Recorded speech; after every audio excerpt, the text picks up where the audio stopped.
Köszöntöm Önöket, akár néznek, akár hallgatnak bennünket. Ahogy a legelején szoktam, ezúttal is kérem, hogy akik még nem tették, szíveskedjenek feliratkozni hozzánk. Itt a képernyőnk alatt a kissé balra található feliratkozás gombra kattintva egyet. Akinek pedig úgy egyszerűbb, feliratkozhat közösségünkbe a Facebookon is, ott a követem gombon kell egyet nyomni, ennyi az egész. És köszönjük, ha feliratkoznak. És akkor már is jöhet némi kivonat a mára szánt beszélgetésekből. Nekem az önbizalmam az a béka feneke alatt volt. Nagyon-nagyon sokáig. Volt, de már nincs? Most, hogy már tudom, hogy mi miért van, és tudom, hogy a dolgok nagy része az nem az én hibám, másképp állok a dolgokhoz, megerősödtem. Sokkal erősebb vagyok, sokkal.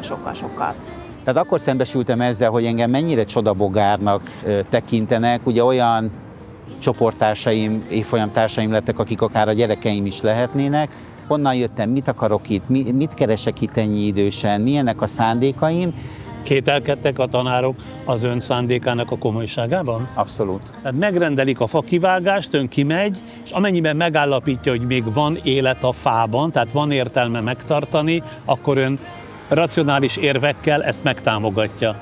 Abszolút. Szóval rengetegszer én a pénztárcám ellen mentem ezzel, és rengeteg munkát el is vesztettem. Azt nem lehet, hogy szídjuk, savazzuk az új generációt, de közben igazából nem nagyon álltunk bele határozottan semmi nevelési helyzetbe. De nekem ez a bajom. És abban igazán persze, főleg egy olyan társadalomban, ahol egy szülőnek mondjuk, vagy mind a két szülőnek két munkahelye kell, hogy legyen, hogy egy bizonyos életszínvonalat fenntartsanak. Nyilván, hogy sokkal kevesebb figyelem és sokkal kevesebb energia. Amikor első nap bementem, ott bemutattak nekem, a producer bemutatott egy angol hölgyet, és azt mondta, hogy ő she's the intimacy coordinator. Azaz. Ő az intimitás koordinátor. Van ilyen, hogy intimitás koordinátor? Intimitás koordinátor, na én is így néztem körülbelül, hogy ez mi. Sokan nekem azt mondják, hogy úgymond ez a legalja. Mi? Hát ez az utcai performance-kodás az előadó művészetnek. Szerintem meg a teteje. Mert aki utcán tud szórakoztatni, akár zenész, akár művész, szerintem az nagyon tudja a szakmáját. Utána még többször hozzáértem, utána már próbáltam megsimogatni. Utána eljutottunk odáig, hogy ő jött oda hozzám, és volt olyan, amikor a nyakát így az én nyakam köré tekerte, és akkor meg tudtam őt ölelni. Mint ebből a rövid előzetesből is láthatták, hallhatták, most is speciális podcast lesz. Időnként ugyanis szeretek kimozdulni a stúdiónk biztonságából és megmerülni az életben. Egy amerikai tévécsatorna rendszeresen kihelyezi kvázi a stúdióját az utcára, kivisznek minden kelléket. Ezzel éltünk mi is, amikor kanapéval, állólámpával, dohányzóasztallal, rajta könyvekkel, bögrékkel, de még a gömb akváriumban úszkáló két aranyhallal is, na meg az alkalmi beszélgetésekhez témákat kínáló, forgatható kerékkel kiköltöztünk előbb a Madács térre, de mert az időjárás közbeszólt, pár óra múltán az eső miatt kénytelenek voltunk helyszínt váltani és áttelepülni a keleti pályaudvar aluljárójába ismét. Aki éppen arra járt, itt is, ott is, megszólítottam, és ha volt kedve hozzá, elbeszélgettünk. Mit mondjak, most is sokféle élettörténettel volt szerencsém megismerkedni, egy-két esetben olyanokéval is, akiket korábbról már ismertem, vagy legalábbis hallottam, olvastam róluk. Mielőtt megmutatom ezt a 7 találkozást és beszélgetést több mint másfél órában, bejelentkezik támogatónk. Kívánságok maguktól nem válnak valóra. Raiffeisen Bank. Váltsd velünk valóra! És akkor most már tényleg következzenek az emberek és történeteik az utcai kanapéról.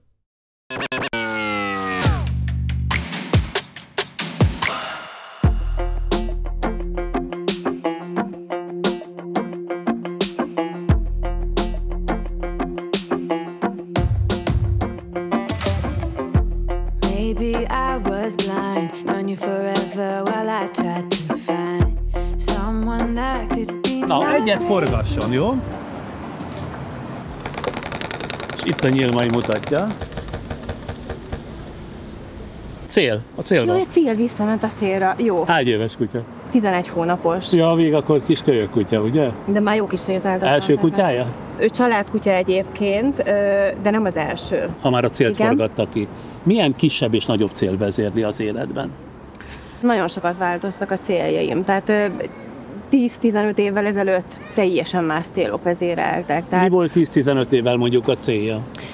Nem volt valami jó gyerekkorom, nem voltak támogató szüleim, igazából engem apukám nevelt csak, ha nevelt valahogy, ő sem nagyon foglalkozott velem, így a nagymamám volt az, aki engem így nevelgetett. Mi volt az ok, hogy az apukája meg az anyukája így elengedte a kezét? Én azt gondolom, hogy nem mindenkinek való gyerek.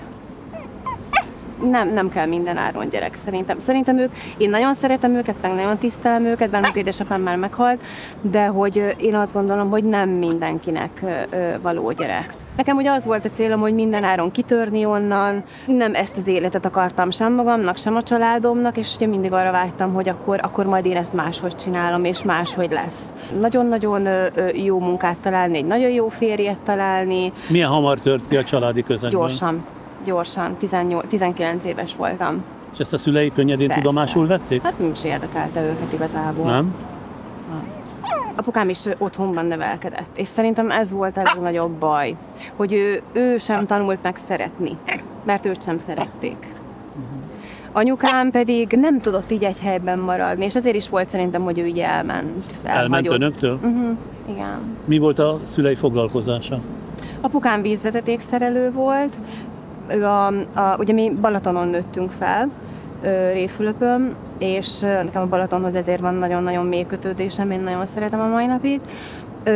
Anyukám pedig a legtöbb évet azt a szívkórházban dolgozta, Balatonfüreden, igen, de nem mint orvos vagy ápoló, ilyesmi.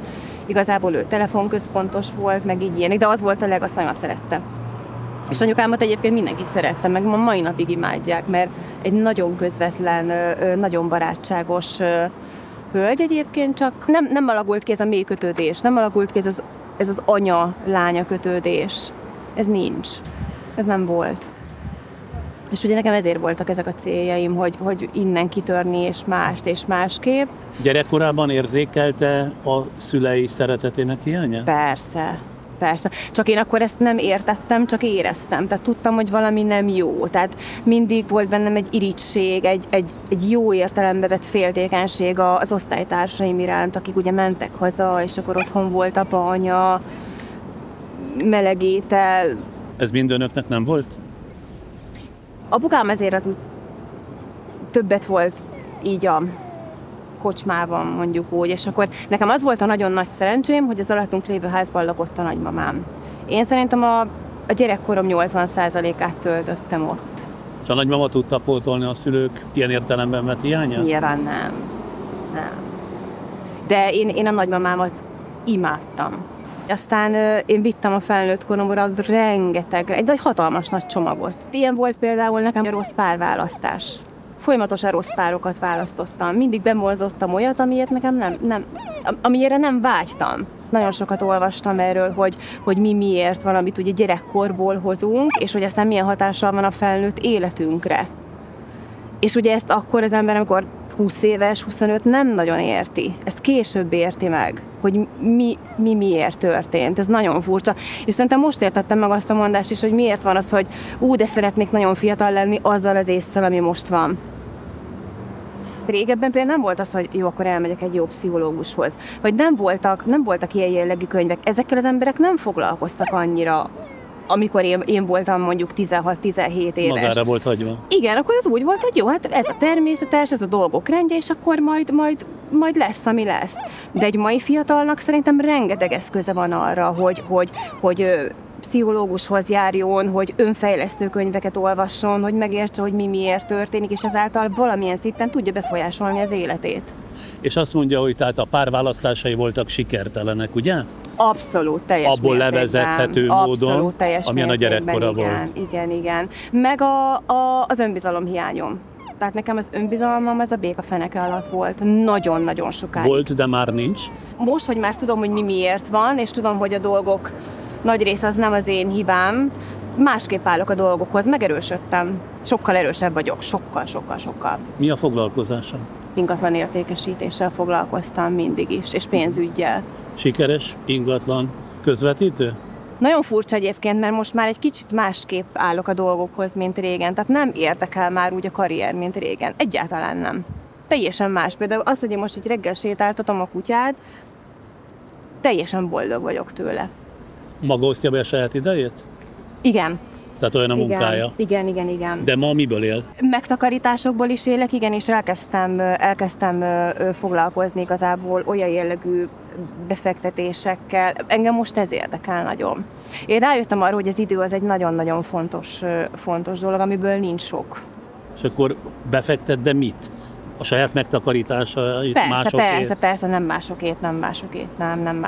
És jól fektet be? Van sikerélmény? Tanulok, fogalmazunk így, hogy tanulok, nagyon nehéz, és nagyon meg kell gondolni, hogy az ember mibe fektet be. Nagyon fontos. Mondanám egy-két példát, hogy hát én nagyon sok pénzt buktam. Tehát én ezt vállalom is, hogy én sok pénzt buktam. Sok százezret, sok milliót? 100 000-eket biztos, az igen, de lehet, hogy még ennél többet is. De én azt gondolom, hogy a tanulópénz az megvolt, mindenből lehet tanulni. És kell is. És ebből mit tanult? Hát az, hogy ne legyek hülye. Például. És ne legyek hiszékeny, és 100-szor utána kell járni mindennek.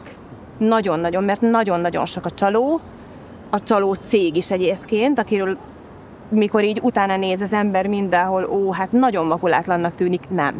Nem. Nagyon-nagyon meg kell gondolni, utána nézni. De én mindig ezt mondom, tanulni kell. Most egyedül él, vagy társas kapcsolatban? Egyedül, nincsen párom. Megmondom őszintén, hogy én társra vágyom, és hogyha én nem találom meg a társamat, akkor inkább vagyok egyedül. Tehát nekem nem kell egy megalkuvó kapcsolat, hogy csak azért, hogy legyen valakim. Nekem arra nincs szükségem. Nagyon-nagyon sok ismerősöm van, akik konkrétan társfüggők, és nem tudnak egyedül lenni, és szerintem az baj. Leginkább a nőket jellemzi ez. Ismerek egy pár férfit is, de leginkább a nőket. Tehát egyszerűen annyira azt érzik, hogy ők egyedül nem képesek boldogulni, és nem boldogok, hogy egyszerűen nekik kell, akkor is, ha rossz, akkor is, ha nem jó, akkor is, ha nem működik jól, és egy kiszolgáltatott helyzetben vannak. Nagy az igénye egy férfival kapcsolatban? Szerintem nem, bár lehet, hogy ez a mai világban már annak tűnhet. A kommunikáció az nagyon fontos, mindig mindent meg kell beszélni. Szerintem az rettenetesen fontos. Őszintén mindent. Tehát én a hazugságot nem szeretem. Én attól nagyon kiborulok. De mindig azt mondom, hogy bármi is az igazság, ha fáj is, akkor is. Mert szerintem az egy tisztelet a másik felé, hogy nem hazudok neki. Sok hazugságban volt része? Hát sokban nem, de én inkább úgy, ha általában nézem úgy az emberi kapcsolatokat, akkor igen, és ezt hallom mindenkitől. A kegyes hazugság az egy másik történet, mert szerintem a kegyes hazugság az tud pozitív lenni, és pozitív hatással lenni másra. Nekem volt ilyen, és az néha kell kegyesen hazudni. Tehát én nem tudom azt mondani, amikor például volt párom nagyon beteg volt, és akkor nyilván nem azt mondtam neki, hogy igen, meg fogsz halni. És elveszítette őt így? El. És ön végig kísérte az útján? Hát nagyon rövid volt, de igen, 3 hónap. Ő a leges legjobb barátom volt mindig is, meg a lelkitársam. Nem mindig voltunk párkapcsolatban, de több mint, hát nem is tudom, szerintem 15 évig az életem része volt.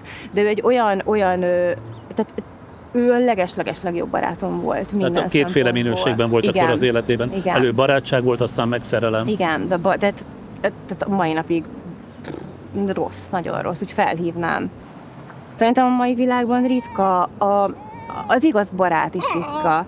Igen, de te egy igaz barát vagy. Hogy hívják a kutyáját? Tofi. Tofi? Tofi egy igaz barát?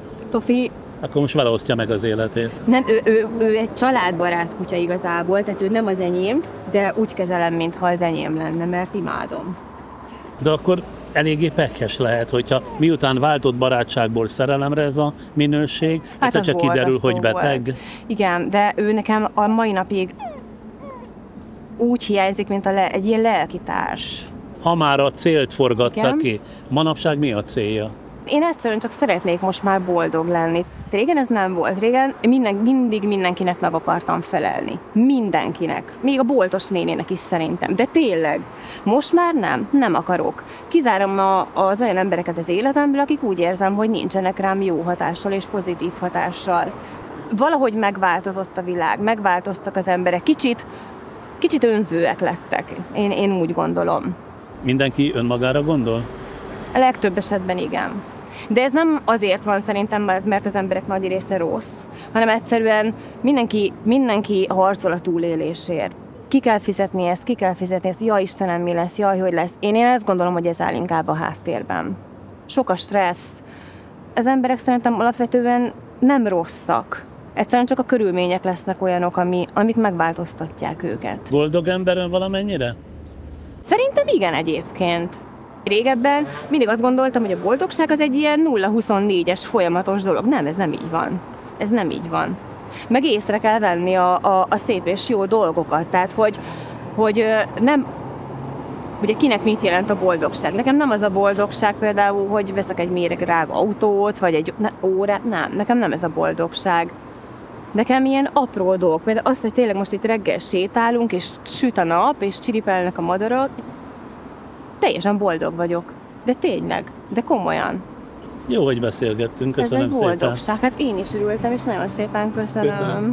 This is a good a day as any to start the rebuilding of life.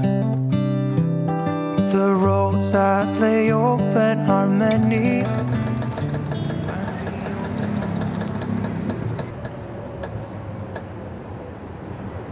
Áldozat. Mi áradban errefelé? 2 helyen dolgozom, egy falusi munkahelyen van, és itt Budapesten is dolgozom, úgyhogy nagyon sok ügyintézni való van általában napközben, most éppen itt erre akadt dolgom. Mi a foglalkozása? Orvos vagyok, házi orvos. És annak érdekében, hogy orvos legyen, ha már ezt az áldozat címszót sikerült kiforgatnia, sok áldozatot hozott? Hát ha úgy érti, hogy lettem orvos, vagy úgy, hogy az én tevékenységem mennyi áldozatot követett, ugye 2 különböző válasz is adható. Hát én nagyon fura módon lettem orvos, mert alapvetően én teljesen más irányban tanultam tovább. Mi a végzettsége, mi az eredendő végzettsége? Alapvetően közgazdászként végeztem. Amikor én általános iskolából kellett pályát választani, akkor ugye 2 irány mutatkozott, jó tanuló voltam. Budapesti? Nem, én gyulai vagyok egyébként. Azt éreztem, hogy én nagyon szeretnék emberekkel foglalkozni. Valahogy a vendéglátást, szállodaipart, idegenforgalmat éreztem magamhoz közelállónak, és én egy ilyen szakközépiskolát választottam, és innen egyenes út vezetett egyébként a vendéglátó, akkor még úgy hívták, hogy vendéglátóipari főiskolára. Aztán én a vendéglátásból elkanyarodtam egy picit, egy rokon szakmába a rendezvényszervezés felé. A 96-os operabálnak a szervezésében én benne voltam. Ugye az volt az első olyan operabál, ami a múlt századi megszakadás után először volt itt Budapesten. Akkor itt nem is olyan messze a West End City Centernek a megnyitóját, azt én szervezhettem, akkor volt ott azzal párhuzamosan egy reklámvilágkonferencia, talán elmondható Ford Focusnak a bevezetése. Ezek nagyon nagy események voltak, és ezekre nagyon-nagyon büszke vagyok. Hány évig csinálta ezt a rendezvényszervezést? Hát 96-tól, tehát akkor az azt jelenti, hogy 14 év. Megunta, hogy váltott, vagy mi történt? Egyáltalán nem. Motivált voltam abban, hogy még tovább képezzem magam. Mi hiányzott, amit belülről érzed, hogy kapta ezt a motivációt, hogy még tovább képezze magát?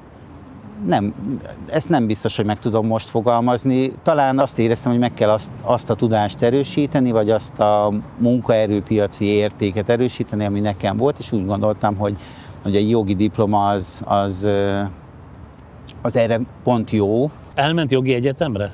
Munka a vendéglátóiparból? Igen, azt ugye lehetett levelezőn végezni, hétvégén, péntek, szombati napok voltak általában kijelölve, akkor egyetemre jártam, meg hát közben tanultam. Meg lett a jogi diplomája? Meg lett a jogi diplomám, de azért én nagyjából másod-harmad évben azt én éreztem, hogy jogász nem leszek. Mármint, hogy jogász leszek, de praktizálni nagy valószínűséggel nem fogok. Miért csalódott? Fölmértem, hogy ahhoz, hogy én a jogi területen igazán gyakorlott legyek, ahhoz gyakorlatilag mindent föl kell adni, ahhoz, hogy én elmenjek akár ügyvédbojtárnak, akár bírósági fogalmazónak, stb. Ehhez már nem volt kedvem, nem bántam meg, egyfajta nagyon jó rálátást adott jogi dolgokra, amit a mai napig nyilván hasznosítok, de soha nem praktizáltam. Utána mi következett? Ez volt az a pont, ahol egy ilyen teljesen váratlan fordulat történt az életemben. Volt egy ismerősöm, egy mentőápoló, aki egyszer felajánlotta, hogy én benézhetek egy mentőautóba, ha ez engem érdekel, akkor ő megmutatja, hogy ő mit is csinál, és én éltem ezzel a lehetőséggel, az egészséges kíváncsiság szerintem mindenkiben benne van. De ez csak annyit jelentett, mint amit az ember a gyerekkorból hoz magával, hogy érdekli a mentő, mint olyan? Igen, szerintem nem jelentett akkor többet, legalábbis én nem tudtam, hogy ez többet jelent, de nagyon kíváncsi voltam. Kaptam egy mentős ruhát, fölültem, és mondtam, hogy én szeretnék segíteni, tehát én vittem a táskát, meg mondtam, hogy ha bármiben tudok, akkor nyilván segítek. Fölültem az autóra, és gyakorlatilag végiggurultuk itt Budapesten az egész szolgálatot. Eszembe nem jutott, hogy én onnan leszálljak. Mindent láttam, amit egy mentőautón lehet látni. Úgy, mint? Újraélesztés, halál, börtönben voltunk, nyilván banálisabb, kisebb balesetek is előfordultak. És mindezt az első nap? Ez az első nap. És én azt mondtam, hogy én ezt akarom csinálni. És én mentősofőr lettem. És ezt én csináltam önkéntesként, tehát én ezt pénz nélkül, fizetés nélkül csináltam. Tulajdonképpen heti 36 órát dolgoztam. Mindig volt egy hétvégi 24 órás ügyeletem, és volt hétközben egy éjszakai 12 órás ügyelet, miközben én hétfőtől péntekig a főállásomat csináltam. Meg még járta az egyetem utolsó évét. És még le is kellett diplomáznom a jogi egyetemen. És menet közben egyre inkább megszerette tulajdonképpen a mentést, meg az orvoslást? Ezt én összesen 10 évig csináltam, de ahogy mentünk előre az időben, egyre inkább az fogalmazódott meg bennem, hogy ezzel kell valamit kezdeni.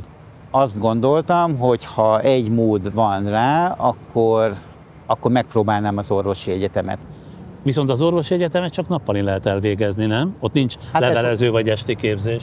Igen, ez volt az egyik legfőbb probléma, hogy ezt gyakorlatilag megoldhatatlannak láttam. A másik a financiális oldala. A financiális oldala milyen értelemben?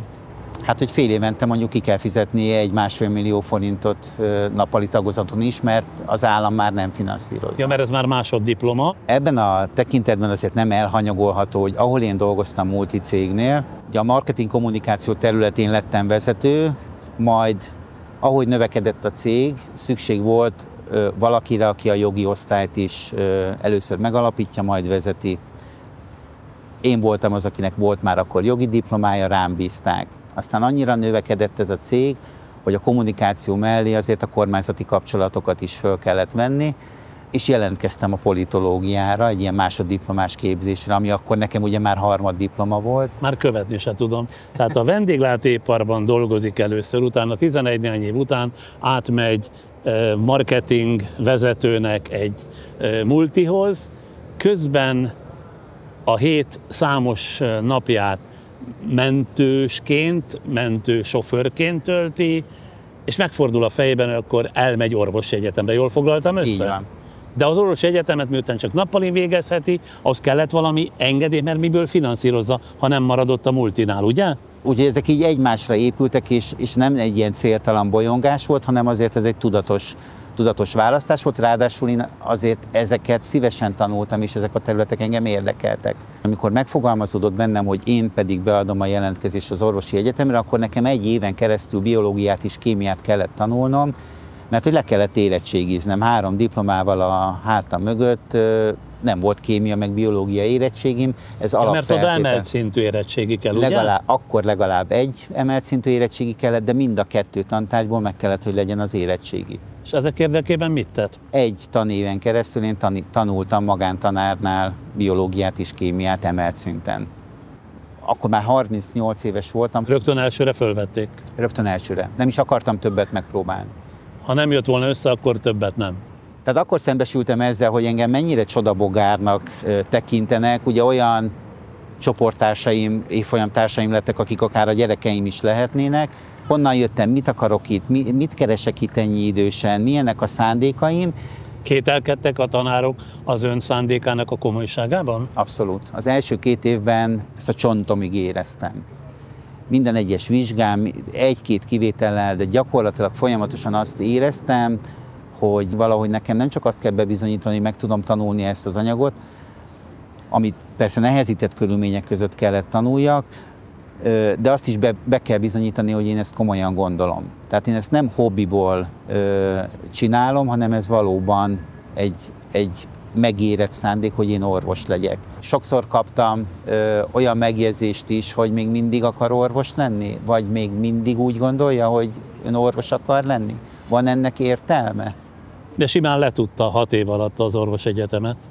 Igen, volt egy év, amit nekem ki kellett hagyni, egyrészt egy egészségügyi probléma, másrészt pedig a cégnél volt egy ügyvezetőváltás, aki nem annyira támogatta ezt a képzést, úgyhogy én 1 évet kellett, hogy halasszak, de ez csak megerősített abban, hogy ezt nekem végig kell csinálni. És akkor orvos lett? Orvos lett. Milyen orvosként praktizál? Én házi orvosnak szerettem volna menni, és az is lettem. 2018-ban végeztem, 2021-ben szakvizsgáztam, és én azóta praktizálok.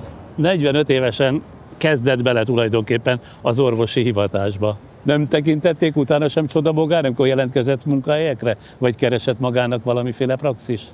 Egyrészt én maradtam ennél a multicégnél, csak ez a multicég közben nyitott egy medical centert, aminek a vezetője lettem, tehát ezt a diplomámat is hasznosították. Hogy mondja, tehát maradt a multicégnél, de ott lett voltaképpen orvos, vagy mondjuk egészségszervező? Így van.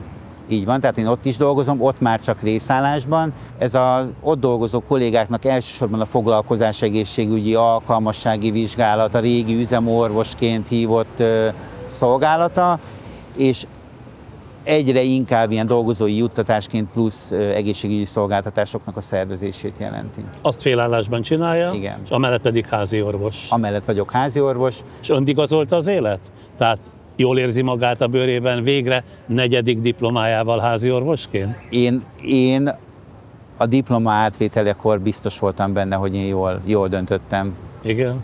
És ezt a mai napig is így érzem. A sok áldozat ellenére, ha már ezt forgatta ki. Igen, kellett hozzá sok áldozat, de szerintem minden megérte. Mit kereshetett önmagában? Tehát mi volt az, amiért ennyi felé megy? Mert azért ezek nagyon különböző pályák, nagyon különböző szakmák, ugye? Mi lehet az önben, amit folyamatosan keresett önmagában? Nem biztos, hogy erre tudok válaszolni. Azt tudom, hogy mi hajtott, segíteni az embereken. A legmagasabb szinten, ahogy lehet. És akkor miért nem rögtön orvosira ment? Mert eszébe sem jutott, ha nincs az a mentős hétvége, akkor lehet, hogy ez soha meg se fordul a fejében? Nagy valószínűséggel így van. Viszont nem beszéltünk közben a családi életéről. Azzal mi a helyzet? A feleségem egyébként orvos, akivel mi egy orvosi ügyeletben ismerkedtünk, mert mi többször kerültünk egy beosztásba, ő orvosként, én a gépkocsi vezetőként láttunk el betegeket. Én nagyon stramp, nagyon kedves, igazán imponáló doktornő volt. Én nagyon szerettem vele dolgozni, de ebben még akkor semmilyen extra érzelem nem volt. Aztán ő elkerült az ügyeletről, ő elkezdte a saját karrierjét kórházakban, és egyszer, még az IVIV annak idején, ugye egy közösségi oldalon bejelöltük egymást ismerősként, és ez gyakorlatilag egy nagyon gyorsan pár hét alatt kapcsolattá fejlődött. De egymásra ismertek ott az IVIV-en, ami a Tindernek a korábbi megfelelője, ugye? Persze, hát ő úgy ismert engem, mint a gépkocsi vezetőt a mentőautóról, én meg tudtam, hogy ő a doktornő, akivel én dolgoztam éveken keresztül. És aztán ebből kapcsolat lett, és ezzel párhuzamosan én felvételiztem az orvosi egyetemre. Úgyhogy gyakorlatilag ő ettől a döntéstől kezdve ő végig támogatta ezt, hogy belőlem orvos legyen. Talán nem orvosként, lehet, hogy nem is találtam volna olyan társat, aki ezt végig tudta volna támogatni. Ő tudta, hogy mi lesz ennek a vége és miért csinálom. Mi egyetem közben, az orvosi egyetem közben házasodtunk össze. Gyerekük született? Egy örökbefogadott kisfiunk van, ő most 8 éves és iskolába jár. Miért az örökbefogadás mellett döntöttek? Mi nagyon sokáig próbálkoztunk, és már ekkor is idősebbek voltunk egyébként, és egy idő után beláttuk azt, hogy ennek a sok éves próbálkozásnak nem biztos, hogy van van értelme. Majd eljött az az idő, amikor nagyon szorított minket az a határidő is, hogy egyáltalán örökbe fogadhassunk. És amikor ezt eldöntöttük, akkor onnantól kezdve gyakorlatilag pár hónap után volt ilyen szerencsénk, hogy örökbe tudtunk fogadni egy kisfiút. Hát akkor kerek az élete. Abszolút, igen. Ugye, doktor úr? Igen. Jól esik, aki mondják, hogy doktor úr? Igen.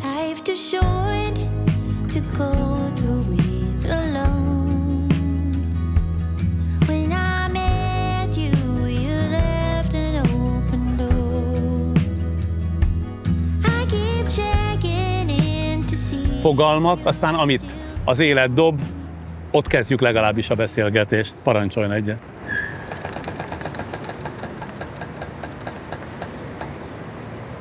Halál. Halál. Hí. Szeretem. Igen? Jó téma. Szerintem a halál ugyanannyira az élet része.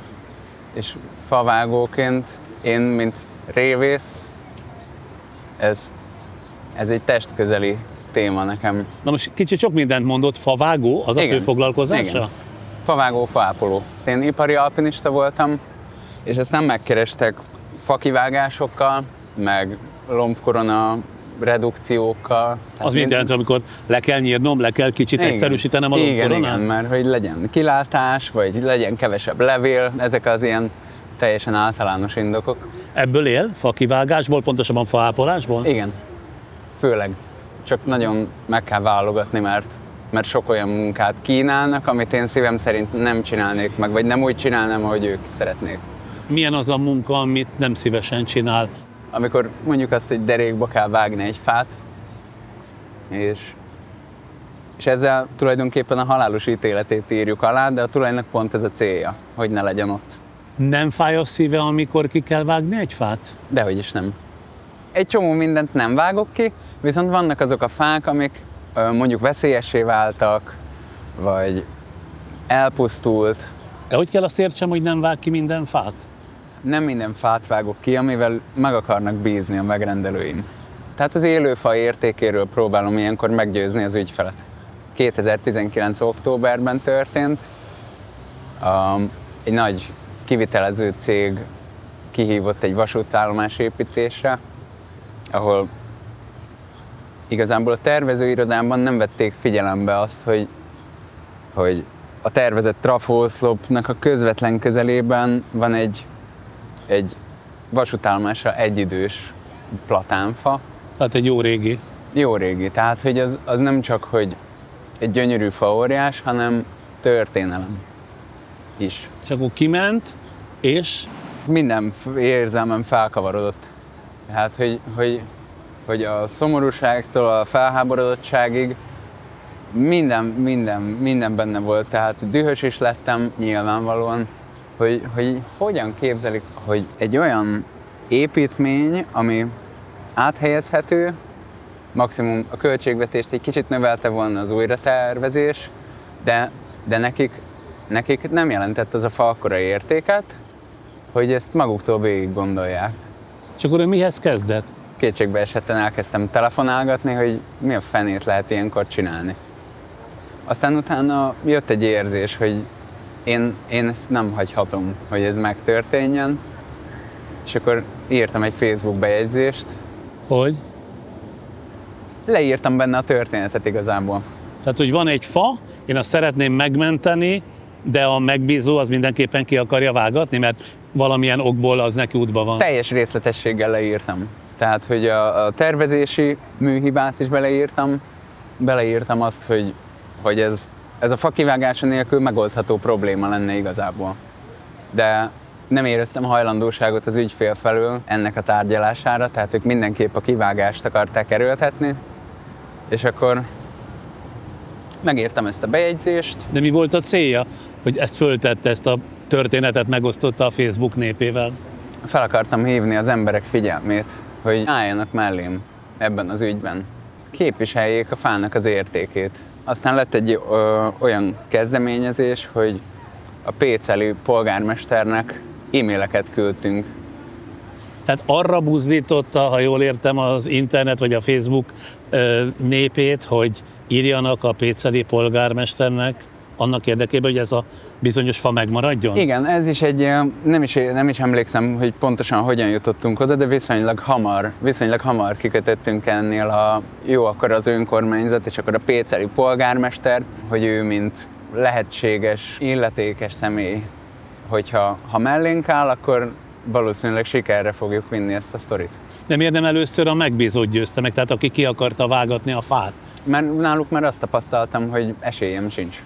De érvelt? Érveltem. Azzal, hogy egy élő fa, az nem csak hogy gyönyörű, meg történelem, meg oxigént állít elő, széndioxidot köt meg, port köt meg, párát ad. Tehát, hogy az, hogy mi tudunk lélegezni, az a fáknak meg a füveknek köszönhető. És mi is a természetből származunk, tehát hogy az ökoszisztéma az úgy van kitalálva, hogy ha minden fát kivágunk, akkor mi is meg fogunk halni, mert fajok fognak eltűnni. És ezt lesöpörte a beruházó, ezeket az érveit? Nem lesöpörte egyébként, egy szimpatikus ember volt, viszont arra hivatkozott, hogy nincs hatásköre. Tehát, hogy ő csak egy ügyintéző. És én azon horkantam fel, hogy az egyén felelőssége az igenis nagyon fontos, és nem hunyhatunk szemet ilyen dolgok felett. Még akkor is, hogyha mi vagyunk a legkisebb porszem. Mi lehet a fa sorsa? Sikerült megmenteni végül, tehát a péceli polgármester mellénk állt egyébként, és a Facebook népe is mellénk állt. Egy éjszaka alatt 10 000 megosztás lett közel. 10 000 megosztás? Ez egyúttal akkor azt jelenti, hogy nagyon sokan írtak levelet a péceli polgármesternek? Valószínűleg rengetegen. És így győztek? Igen. Ez volt az első nagy famentése? Mint igen. Favágó? Igen. Igen. És hány fát mentett meg favágóként? Több százat. Tényleg? Igen. És minden esetben megvívja a maga harcát?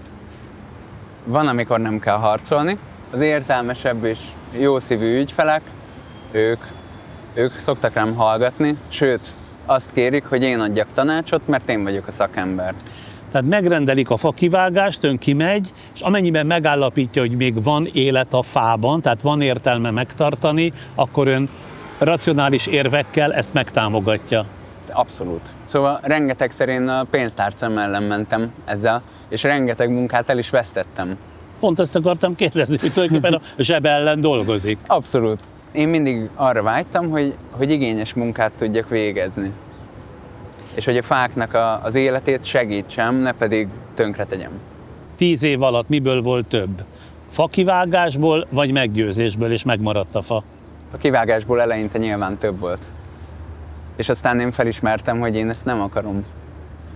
Én konkrétan meg szoktam mondani az ügyfélnek, hogy ha mondjuk engedély nélkül akarja kivágatni, akkor én felhívom az önkormányzatot, és kiküldöm őket terepszemlére. Ez társadalmilag felelősségünk az. Tehát, hogyha azt akarjuk, hogy a hazánkban, az utcánkban, a falunkban rend legyen, akkor nem hagyjuk a szemét dolgokat megvalósítani. Szemét dolgon például a fakivágást érti? Például illegális fakivágást. Ha indokolt, akkor nyilvánvalóan, de akkor is úgy kell csinálni, hogy mondjuk 1 per 1 pótlás. Tehát, hogyha meghalt a fám, akkor nem az van, hogy kivágom és nem pótlom, hanem kivágom, ültetek másikat a helyére, hogy fennmaradjon az ökológiai egyensúly.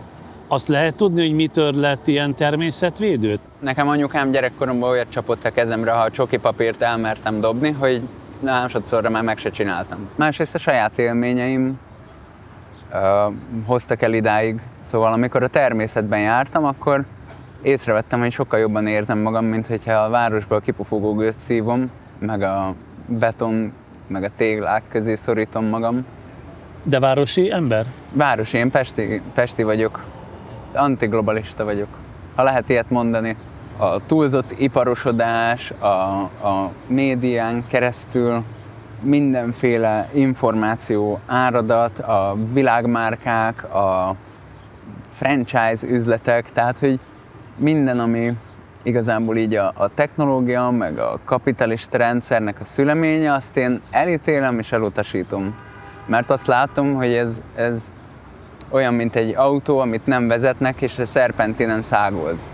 És ezeknek a javaiból ön nem is veszi ki a részét? Minimálisan kiveszem. Nyilván minden ember szereti a kényelmet, meg bemegyek az Aldiba, megveszem a paradicsomot,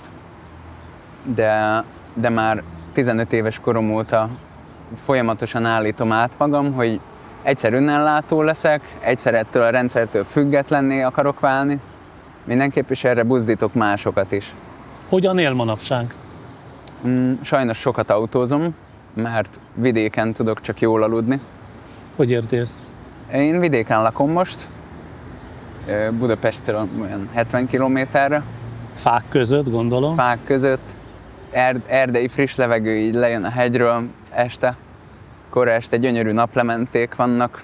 Jelenleg egy lakókonténerben és egy lakókocsiban vagyok, de ez összesen majdnem 45 négyzetméter, szóval abszolút kényelmes. A telket azt megvette? Meg. És arra egy lakókocsit elhelyezett? Igen. Élvezem a helyi adottságokat. Például van egy nagyon jó kis sziklamászóhely 20 perc sétára. Tehát úgy is mondhatnám, hogy a hátsó kertben ott van Magyarország egyik legjobb mászóhelye. Ezért, hogyha van társaságom, akkor kijárok mászni. Meg gyerekkorom óta arról álmodtam, hogy olyan helyen szeretnék élni, ahol van kilátás, ahol pihentethetem az elmémet, mert amúgy nagyon gyorsan őről, meg állítólag hiperaktív is voltam, vagyok. Családja nincs? Olyan értelemben, hogy felesége vagy gyereke? Feleségem volt, éppen válunk. Ez sajnos így alakult, de itt is megvannak a miértek. Könnyű magával? Nem. Erre gondoltam, csak én finoman céloztam. Nem. Hát az önmegvalósításom kívül semmi nem érdekel. De ilyen módszereket is tanultam, például jógát tanultam, pránanadit tanultam, amivel az egészséget meg lehet őrizni. És az egészség az már fél önazonosság. Kicsit társadalmon kívülinek érzi magát? Vagy földön kívülinek, nem is tudom. Nem gondolja kicsit túl a világot meg az életet? Hát, ha Bob Marley-t idézzük, hogy az egész élet csak játék, akkor ahhoz képest mindenképp. De nekem vannak saját gondolataim, szóval nem gondolom. Azt érzékelem, hogy egyre többen csalódnak a globális világban, a kapitalizmusban, és egyre többen elkezdenek önmaguk felé fordulni, egymás felé fordulni, az emberi kapcsolatok javulnak azokban a körökben, ahol az emberek nem 0-24-ben az Instára posztolgatnak. Ilyen modern vívmányokat ön nem is használ? Van Internet? Instagramom, de használom. De még egyelőre túlságosan is függünk tőle. Tehát bele vagyunk hálózva, ott kommunikálunk, megosztunk dolgokat. Én ebből sokat el tudnék engedni, és folyamatosan készítem magamat erre, hogy egy digitalizáció nélküli életet élhessek. Amikor az életről gondolkodtam, akkor mindig úgy gondolkodtam, hogy van egy falunk, vagy egy utcánk legalább, ahol mindenki barát, vagy legalább ismerős, és ott az emberek együttműködnek. Együttműködnek miben?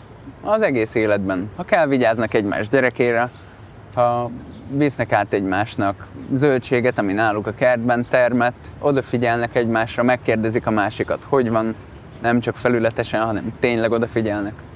Néha dűbe tudok gurulni. Emiatt. Mitől?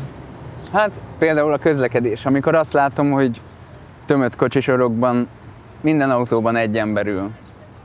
És ezt is közösségileg olyan szépen meg lehetne oldani, hogy ne így legyen, hanem mindenki vegyen föl valakit, menjenek ugyanarra, akár mondjuk a szomszédomnak a gyerekét beviszem Nagykovácsiba az iskolába, mert éppen arra megyek, és akkor már egy autóval kevesebb a reggeli dugóba.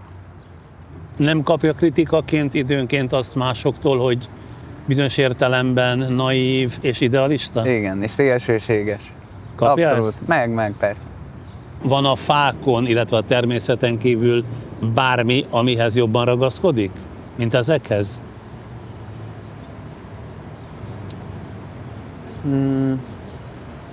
A saját szabadságom. Igen. What if the world had more of your smile? What if the wind could spread your love? What if your sweetness this could reach everyone. There be no war. Nyomja meg, aztán meglátjuk, hol áll meg.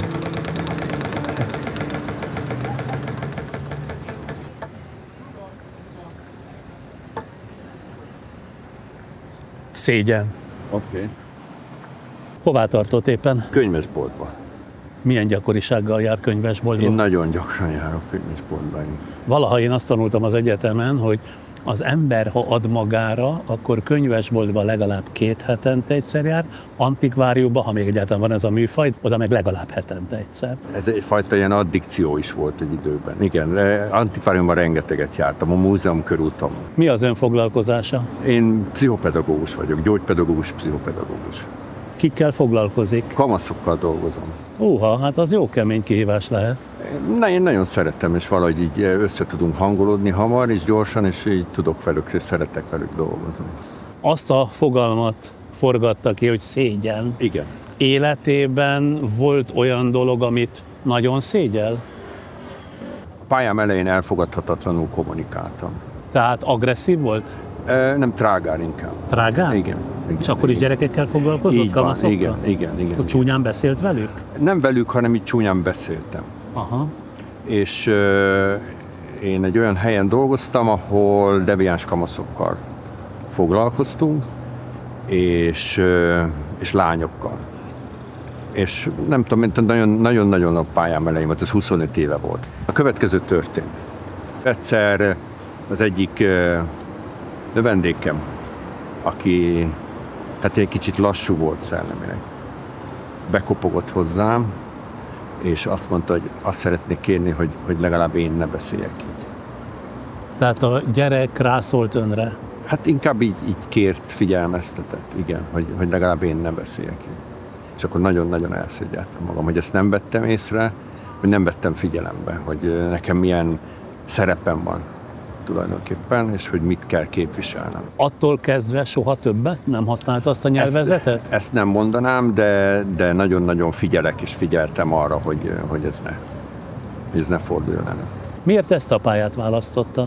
Egy ismerősöm hívta fel a figyelmemet, hogy van lehetőség, hogy ilyen gyerekekkel foglalkozzam, és ez egy nyár volt, 25 éve, és ki akartam próbálni magam. Kíváncsi voltam, hogy ebben hogy tudok működni, helyt tudok-e állni. Amikor pályaválasztásra került a sor, akkor még nem tudta, hogy merre felé haladjon tovább? Én nagy rajongója voltam gyermekkoromban a Családi Kör című műsornak, ön biztos. Emlékszem, hogy Ransburg Jenő fémjelezte. És ő volt az én ideálom. És emlékszem a helyre és az időre, amikor anyukámnak azt mondtam, hogy én is gyógypedagógus akarok lenni, és emlékszem, hogy anyukám mit mondott. Azt mondta anyukám, hogy nem lehetsz az film, mert nem nézem végig, ahogy csendben és lassan éhen van. Ja, mert ugye az nem egy nagyon túlfizetett foglalkozás így volt. van, és akkor különböző módon alakult az életem, és akkor elkerültem ebbe az intézménybe, és ott az igazgatónő felvett engem minden tapasztalat hiányom ellenére, és ő mondta, hogy végezzem el a Bárci Gusztáv Gyógypedagógiai Főiskolán a pszichopedagógus kart. És aztán elvégezte? Igen. Nem bánta meg egy pillanatra sem? Nem, sőt, nagyon szeretem, mindennel együtt, én nagyon-nagyon szeretem. Én nagyon szerencsésnek érzem magam, hogy ezt csinálhatom. Mit szeret benne? Tehát mi az, ami mind a mai napig kihívást jelent? Zárt intézetben dolgozom deviáns kamaszokkal. Zárt intézetben, ez azt jelenti, hogy olyan gyerekek kerülnek oda, akik nagyon deviánsak, jogi úton kerülnek. Tehát valamiféle büntetőügyük vagy ilyesmi volt, és akkor ide kerülnek, mint egy kvázi javító célzattal? Igen, az alapvető cél tulajdonképpen igen. Milyen szélsőségekkel találkozott? Amit el tud képzelni. Életellenes bűncselekmények, lopások. És azokat a gyerekeket az a feladat, hogy valamilyen értelemben jó útra térítse? Én kiscsoportos fejlesztő foglalkozást tartok fiúknak, és az a célom, hogy az a nap jól sikerüljön, hogy aznap tanuljunk együtt valamit, hogy aznap tudjak felmutatni valamit, aznap tudjak valamit adni, amiről azt remélem, hogy épít. És ebbe a kis csoportba tartozó deviáns fiúk mindegyike másképpen deviáns nyilván. Így van, igen. Hogyan tudja őket egy közös cél érdekében megmozgatni, aktivizálni? Hát ez a kihívás ebben a ebben a feladatban, ebben a munkában, meg kell találnom azt, amiben közösek tudunk lenni.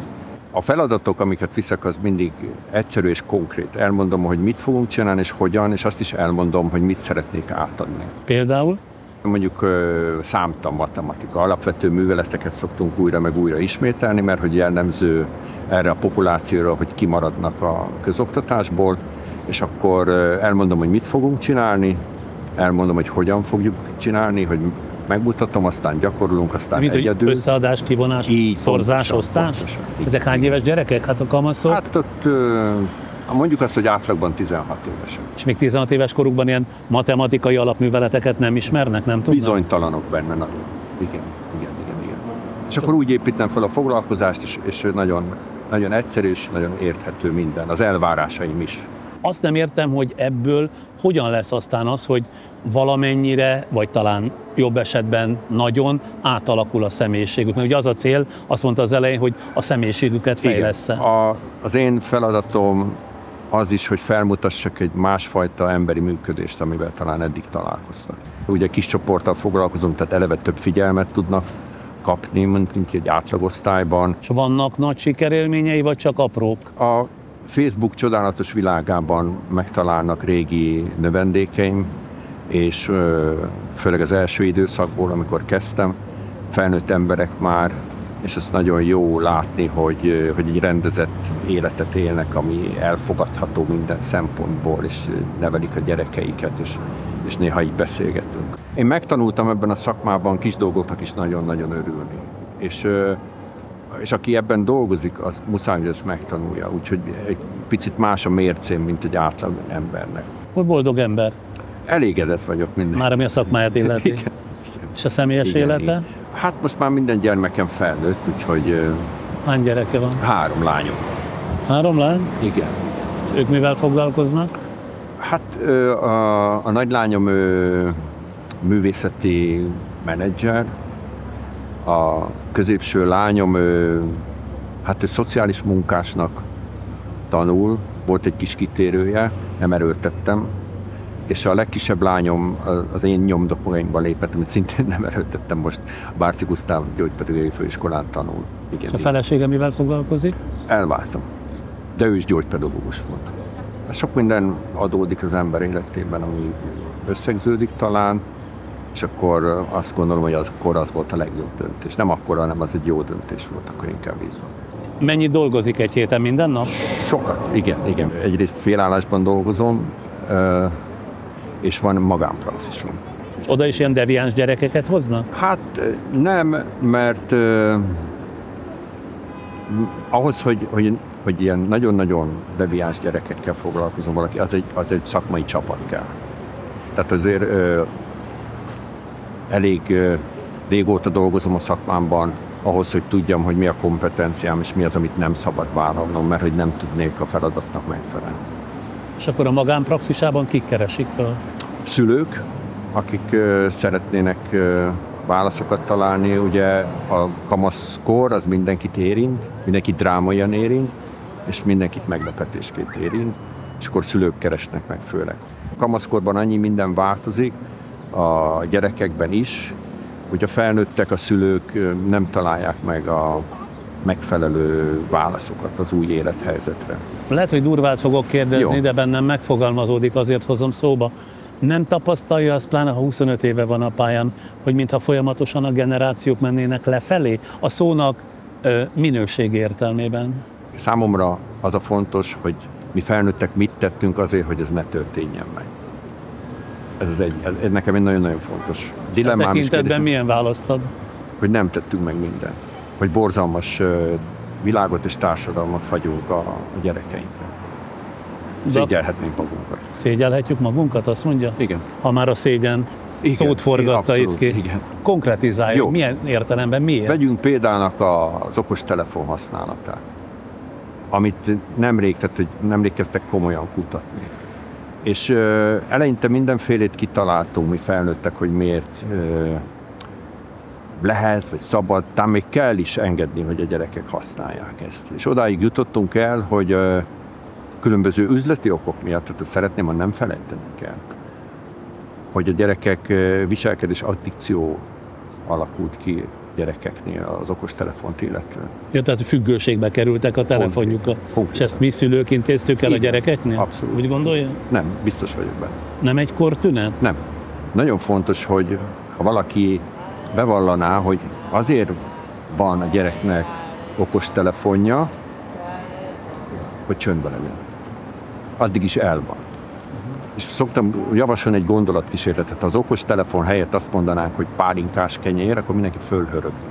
Ugyanaz a hatása. Ugyanaz a hatása. Csöndbe lesz, el van vele, és függőséget okoz.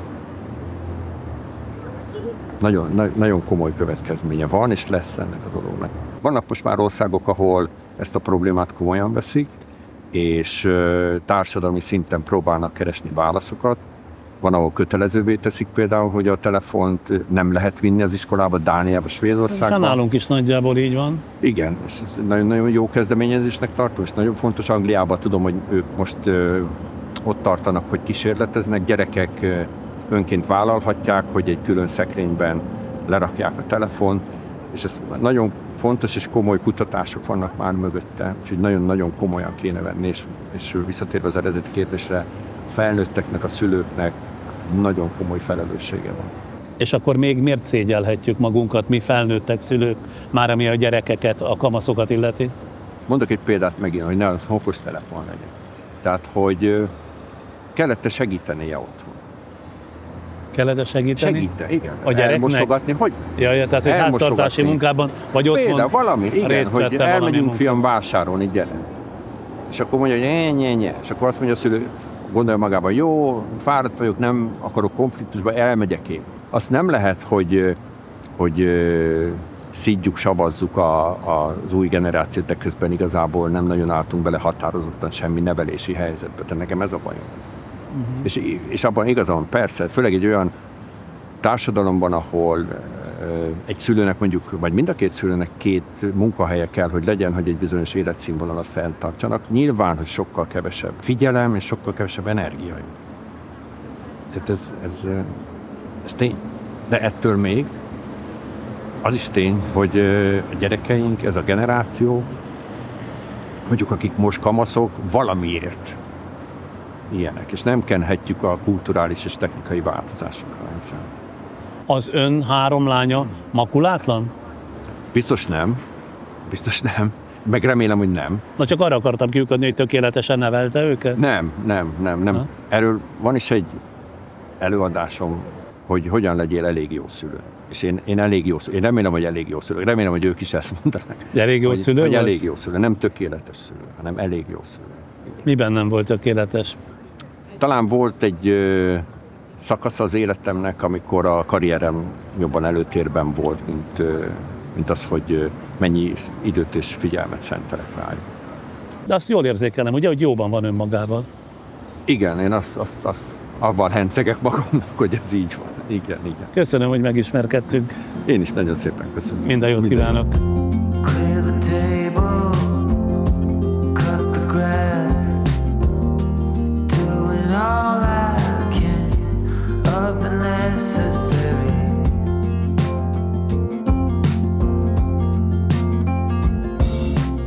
Na hát akkor itt most tartunk egy nem több mint 10 másodperces szünetet, támogatunk bejelentkezik, aztán már folytatjuk is az életmeséket. Váltsd a családi álmokat, a saját utadat és a szenvedélyedet valóra. Raiffeisen Bank. Váltsd velünk valóra! Folytatjuk is az emberek és történeteik bemutatását 2025 áprilisában az utcai kanapéról. All your stuff away and check out for the day. There's no time to waste when it's 100 degrees. Burns under my feet. Won't you have A játék lényege az, hogy itt van 15 fogalom és van egy joker, kiforgat valamit, aztán elkezdünk arról beszélni, és ki tudja, hol állunk meg. Jó? Jó. Parancsoljon.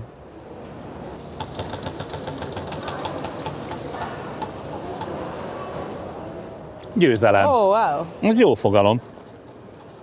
Mit tekint eddigi élete legnagyobb győzelmének vagy diadalának? A családomat, a férjem, a fiam, ezt. Hogy van férje és van már fia. Hány éves a gyereke? Igen, 8. Milyen családból jön, ha már a családot emlegette? Édesanyám francia, ide jött Magyarországra, mert találkozott édesapámmal. Ő tanár volt, anyukám, most már nyugdíjas, és Párizsban él. Édesapám meg újságíró volt, utána utazási iroda tulajdonosa volt, és nagyon-nagyon sokat utazik. Ön hol nevelkedett? Itthon vagy Franciaországban? Itt születtem, és 6 évesen Párizsba mentünk. 24 éves koromig ott voltam, úgyhogy ott. Valójában ott. Francia tulajdonképpen az anyanyelve? Igen. Jogot tanultam, összehasonlító alkotmányt és emberi jogokat. És nagyon szerettem a tanulmányaimat, de amikor elkezdtem dolgozni ebben a szférában, akkor eléggé kiábrándultam. Miért?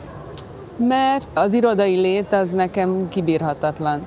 Tehát a jogászi munkát ugyan szerette volna, de a helyhez kötöttséget nehezen tolerálta. Abszolút, és szerettem is, de nem voltam boldog tőle. Nagyon gyorsan rájöttem, és nagyon gyorsan dobtam az egészet.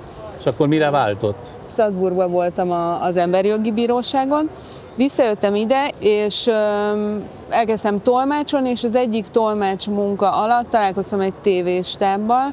Jóba lettünk, és megkértek, hogy legyek producer, gyártás, ugyan nem tudtam erről semmit, de nagyon érdekelt, nagyon szimpatikus volt mindenki, és belevágtam. Úgy, hogy semmiféle előképzettsége nem volt, egy stábnak tolmácsol, és egyszer csak a közepébe csöppen, hogy legyen producer? Igen, és utána úgy döntöttem, hogy átmegyek itt a nemzetközi filmiparba, mivel nagyon óriási boom volt akkor azok a filmek, amik ide jönnek Magyarországra. A külföldi filmek, amiket itt forgatnak. Így van, igen. És csináltunk a férjemmel, aki még nem volt a férjem, egy céget, és elkezdtünk igazából reklámok, külföldi reklámok, tévéműsorok, nagyon sok bejött, és ez úgy működött, hogy bejött egy, utána bejött a következő, tehát hogy ilyen szájról szájra ment. Valószínűleg jól megbízható módon dolgoztak. Igen, működött a Covidig, és utána behívtak egy filmre, a Szegény Párák című filmre, Dialect Coachnak. A Szegény Párák, ha jól emlékszem, ez az a film pár évvel ezelőtt talán Oscar-díjat is kapott, igen. Ugye? És Emma Stone játsza a főszerepet. Emma Stone kapott Oscar-díjat érte. Igen. Azt itt forgatták Budapesten? Itt forgatták. És oda felhívtak engem, hogy van ez a film, és hogy nem kellene egy francia dialect coach. Az mi? Ő se tudta? Nem, én tudtam. Azért én tudtam. A dialect coach az, aki segíti az akcentust eltalálni, hogyha a színésznek nem az az akcentusa, vagy nem az a nyelv, az de miért ez nem egy angol film, vagy amerikai film? Amerikai film, amiben az Emma Stone amerikai, egy brit lányt játszik, akinek franciául kell beszélnie egy-egy részletbe. És akkor az akcentust ön tanította Emma Stone-nak? A francia akcentus. Úgyhogy bevállaltam. Szuper volt, imádtam, hogy nem a gyártás része vagyok. Ott, amikor első nap bementem, ott bemutattak nekem, a producer bemutatott egy angol hölgyet, és azt mondta, hogy she's the intimacy coordinator. Azaz, ő az intimitás koordinátor. Van ilyen, hogy intimitás koordinátor? Intimitás koordinátor, én is így néztem körülbelül, hogy ez mi. Amíg dolgoztam, addig végignéztem, hogy mit csinál egy intimitás koordinátor. És mit csinál? Előkészíti és koordinálja az egész stábbal, rendezővel, producerekkel, színészek, minden részleggel az intim jeleneteket. Tehát például a szexjeleneteket, a csókolózást, az ágyjeleneteket, ezeket mind ő koordinálja, kik között? Igen, meg a meztelenséget is. A producereknek vannak saját szempontjaik ezzel kapcsolatban. Mit lehet, mit nem, semmiképp se legyen utána balhé belőle, mindenféle papírmunka van vele. Nyilatkozatok, hogy jóvá hagyják azt, amire majd aztán készteti őket a rendező? Hát olyan papírmunka, pontosan, hogy a színészek jóvá hagyják, mit hagynak jóvá. az ágyban, hogy például mi történhet és mi nem? Igen, igen. Most mondok egy példát, hogy rendben van, belemegyek abba, hogy meztelen legyen a mellem, viszont a jelenet partnerem ne érjen hozzá a meztelen mellemhez. Miközben a filmen ezt én úgy látom, hogy szeretkeznek, ugye? Igen, hát mert megoldjuk, hogy ez a dolog, hogy ne érjen hozzá, ezt valami olyannal pótoljuk, ami a nézőbe azt sugallja, hogy ez egy nagyon szexi dolog. Tehát hogy észre se fogja venni, hogy itt bármilyen megkötés volt amúgy. Nekem a 90%-a a munkámnak az előkészítésben, mindenkit meghallgatok. A színészeket? A színészeket, a rendezőt, mit szeretne, és mire odaérünk, hogy ott vagyunk a helyszínen, hogy forgatunk, mindenki tudja már, hogy jó, akkor a melléhez nem érek hozzá, viszont a nyakát csókolhatom, a Hogy fülét. lehet ezt egyáltalán figyelembe venni? Ők színészek, ez olyan, mint egy koreográfia. Tehát, hogy olyan nem volt, hogy elfelejtettem, hogy ez... Nem szabad odaérni. Nem, abszolút tudják, ez a szakmájuk. Mivel 10-szer, 20-szor ugyanazt kell csinálni, ez nem olyan spontán, mint ahogy az emberek gondolják. Itt az érzelmek, műérzelmek. Most akkor visszatérek ehhez a példához, hogy a melléhez ne érjen hozzá, úgy pozícionáljuk őket, hogy inkább legyenek jobban összetapadva. De akkor már hozzáér a férfi a mellkasával a nő melléhez. De a mellkasával az rendben van, a kezével nem. Önmagában már azt sem értem, és nem kérdőjelezem meg persze az önmunkájának a létjogosultságát, hogy ezt miért nem beszéli meg a rendező a színészekkel? Miért kell ehhez egy közvetítő, az intimitás koordinátor? Nyilvánvalóan egy színésznek a rendezőtől kell hallania, hogy miért kellene egyáltalán meztelenség, vagy hogy miről szól ez a jelenet, de nagyon sok technikai dolog van, amire a rendező nem ér rá. Egyrészt ennyit beszélgetni a színészekkel, másrészt a ruhásokkal átbeszélni azt a sok nagyon speciális alsó neműt, amit használunk, hogy elrejtsük, hogy valójában nem meztelenek például. Mert hogy van rajtuk egy alsó nemű intim jelenet közben? Hát például igen, de olyan alsó nemű. Szóval van olyan, hogyha mondjuk látszódik a feneke, tehát hátulról látjuk, és azt kell, hogy úgy érezzük, hogy ő meztelen, akkor van elől egy ilyen bőrszínű alsó nemű, amit oda kell tépelni, szóval azt nagyon... És csak az a rész marad szabadon, ami akkor... úgy tünteti fel, mintha meztelen lenne a színész? Pontosan. És mi van akkor, ha valaki tűzbe jön? Mondjuk főleg a férfi színészre gondolok, ami hát látványos, hogyha ő mégiscsak olyan helyzetbe kerül, hogy kivált belőle valamiféle, hogy írjam ezt körbe, érti, miről beszélünk? Abszolút, értem. Nagyon ritka, nem olyan a helyzet, nem olyan szexi az egész, ott van egy stáb, de ha előfordul, és figyelek erre, akkor kérek egy kis időt. Az ön feladatai közé tartozik, hogy lelkileg is ráhangolja a színészeket egy jelenetre, vagy ez megy nekik, mint a karikacsapás, már az ilyen intim jelenetek? Nem is azt mondanám, hogy lelkileg, hanem fizikailag inkább. Tehát amit csinálok velük sokszor előtte, az ha belefér fél óra, egy óra, mindenféle fizikális gyakorlat, ilyen olyasmik, mint a mindenféle ilyen színészes, improvizációs gyakorlatok. Fizikai gyakorlatok? Fizikai, meg mondjuk táncolnak, de ilyen különleges módon. Kicsit már ilyen intim tánc? Nem, semmi intim nincs benne. Az a lényeg, hogy ne annyira fejükbe legyenek, hanem inkább a testükkel érezzék az egészet. Ők már, mire odaérünk arra a napra, pontosan tudják, hogy mit nem lehet, és innentől kezdve ez már a színészeknek fizikailag kell érezniük az egészet, és már ki kell jönni abból, hogy úristen, most egy szex jelenetet fogok forgatni. Például a férfi színészeket nagyon meg tudja viselni, hogyha egy erőszakos, szexuális jelenetet kell eljátszaniuk, mert bármennyire tudják, és bármennyire a jelenetpartner tudja, és biztosítja őket arról, hogy tudja, hogy ez színészet, attól félnek, hogy megbántják. És volt egy ilyen férfi színész, aki mesélte, hogy folyamatosan bocsánatot kért, és már mindenkinek az idegeire ment, de hogy ő tényleg... bocsánatot kért a partnernőjétől, hogy milyen erőszakos volt? Igen. És akkor minden illúziónkat veszítsük el a tekintetben, hogy semmi nem valóságos az ilyen szexjelenetekből a filmekben? Még egy csók sem? A csók igen, a csók valóságos, a többi nem. A MeToo óta változott bármi, vagy még inkább érzékeny lett ez az egész terület? Igen, eleve így született meg ez a szakma. A MeToo után a nagy produkcióknak, tehát itt beszélek a Netflix, HBO, Universal Studios, stb. Nekik olyan jogi hátteret kell biztosítani, annyira be kell biztosítani magukat mindenféle pereskedés ellen, hogy nekik muszáj. Talán valamelyik francia színésznő volt, talán Catherine Deneuve, aki miután a MeToo már javában kifort és egyre nagyobb hullámokat vetett, akkor azt mondta, hogy ezt ő túlzásnak értékeli, ahogyan a férfi és női szerepeket leválasztották egymásról, hogy igenis neki filmekben és a valóságban is jól esik, mikor megfogta a színész, ő csak úgy tudta igazán átélni, ha magához ölelte, akár meztelenül is.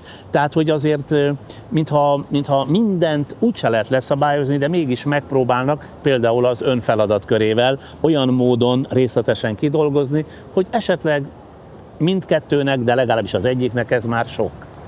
Igen, meg kell találnom, hogy kinek sok például, és azzal kell dolgoznom. Amúgy az életbe, igen, nekem is néha nehéz elfogadni, hogy mondjuk a flörtölés az már nem, nyilván vannak különböző szintjei, de én se ehhez vagyok szokva. Azt is figyelembe kell venni, hogy a fiatalabb generáció meg ehhez van szokva, szóval be kell látni, hogyha változott a világ. Catherine Deneuve-nek is. Intimitás koordinátorként évente hány filmnél alkalmazzák? Tavaly 10 filmben dolgoztam, idén meg most ma 3. Jó messzire esett almafájától, olyan értelemben, hogy alkotmányjogtól az intimitás koordinátor, mikor találkozik egy régi ismerőssel és elmondja, hogy mivel foglalkozik, igen. Mi a reakció? Ez mi? Was it all just a dream, just all in my head? Floating rivers upstream, the things that you said.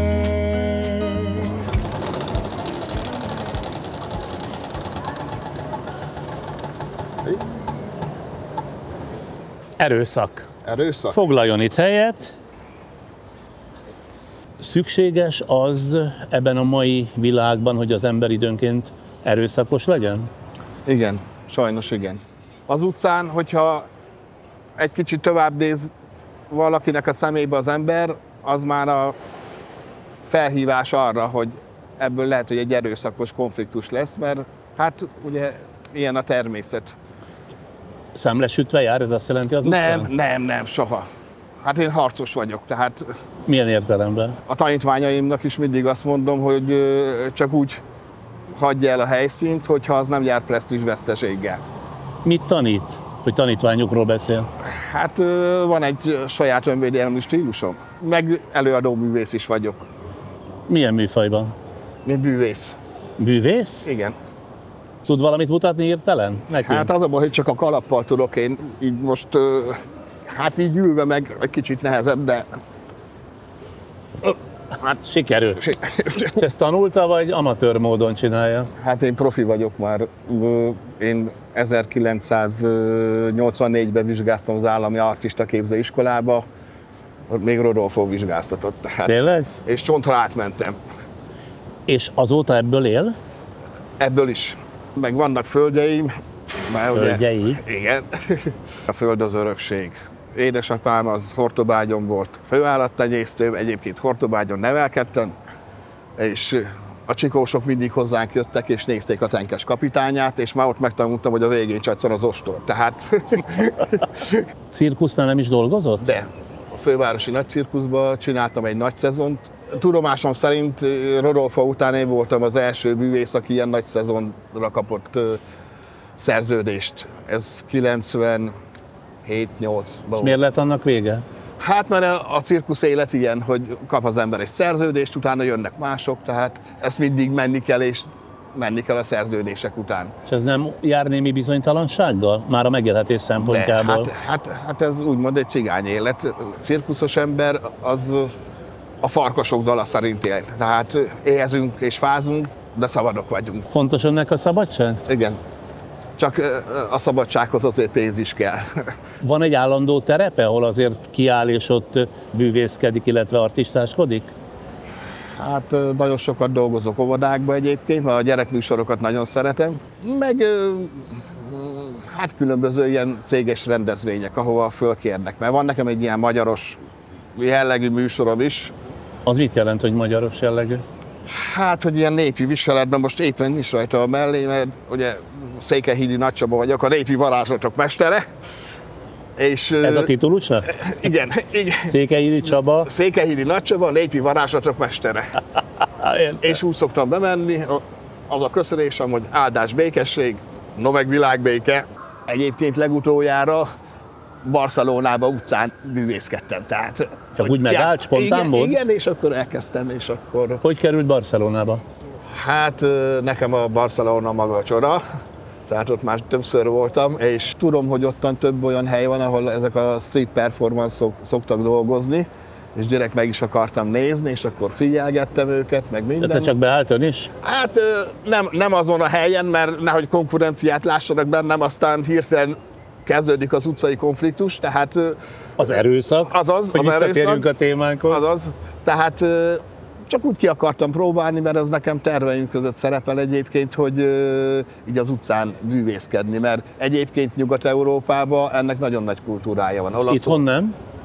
Hát itthon nem nagyon. Régen a Vörösparti téren valami kis próbálkozások voltak, de most már nem látok ott senkit. Hát valamikor úgymond az Átkosban volt, mert volt 20-25 bár, 70-es, 80-as években, és ott varieté műsorok mentek, és a fősztárok neves előadó művészek voltak, a Cserháti Zsuzsától kezdve mindenki ott föllépett, és akkor voltak úgymond ilyen töltelékszámok, hogy artisták, egyensúlyzó bűvész, zsonglőr.